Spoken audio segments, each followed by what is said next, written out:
पाटील, नाचनखेडा तालुका पाचोरा जिल्हा जळगाव। आज या ठिकाणी या जवळ उभे आहेत योगेंद्र जगतसिंह पाटील। या शेतकऱ्यांच्या शेतात एक ते बकरी चारत असताना, शेळ्या चारत असताना अचानक बिबट्याने झडप घेतली आणि त्याच्यात बाकीच्या शेळ्या पळाल्या। त्याच्यामुळे ते शेळ्या घेऊन ते घरी गेले। घरी गेल्यानंतर त्यांनी पाहिलं की एक शेळी कमी आहे। ते पुन्हा पाहायला शेतात आले तर त्या ठिकाणी एक शेळी मृत अवस्थेत पडलेली होती आणि बरं अर्धा 75% भाग त्या बिबट्याने खाऊन टाकला होता। त्यानंतर वन विभागाला फोन केला आणि त्याप्रमाणे कर्मचारी त्यांचे प्रतिनिधी या ठिकाणी आले आहेत आणि त्या ठिकाणी पंचनामा करत असताना जवळच बिबट्याचा घुर्र असा आवाज आला आणि आवाज आल्यानंतर कुत्र त्याला भुकायला लागलं।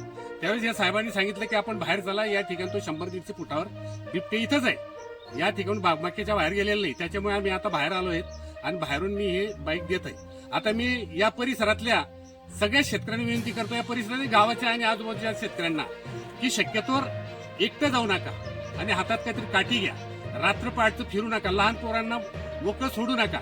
या ठिकाणी एवढी विनंती करतो आणि मी प्रशासनाला विनंती करतो की आज अशी परिस्थिती आहे की शेतकरी रात्रीचा भरणा करण्यासाठी येत असतो किंवा डुकरं मोठ्या प्रमाणात त्रास देत असतात, त्याच्यामुळे त्यांना हाकलण्यासाठी येत असतात आणि अशा वेळेस जर रात्र पहाटचा जर बिबट्याने असा घातला तर शेतकऱ्यांची फार मोठी मानसिक हानी होऊ शकते आणि बिबट्याच्या धाकाने जर माणूस शेतकरी शेतात नाही आला तर डुकरं मक्याचं पीक हे बर्बाद करू शकतं। म्हणजे अशा पद्धतीने शेतकरी संकटात येत असतो, पहिल्याने संकटात आहे, पुन्हा अशा पद्धतीने संकट येत असतो।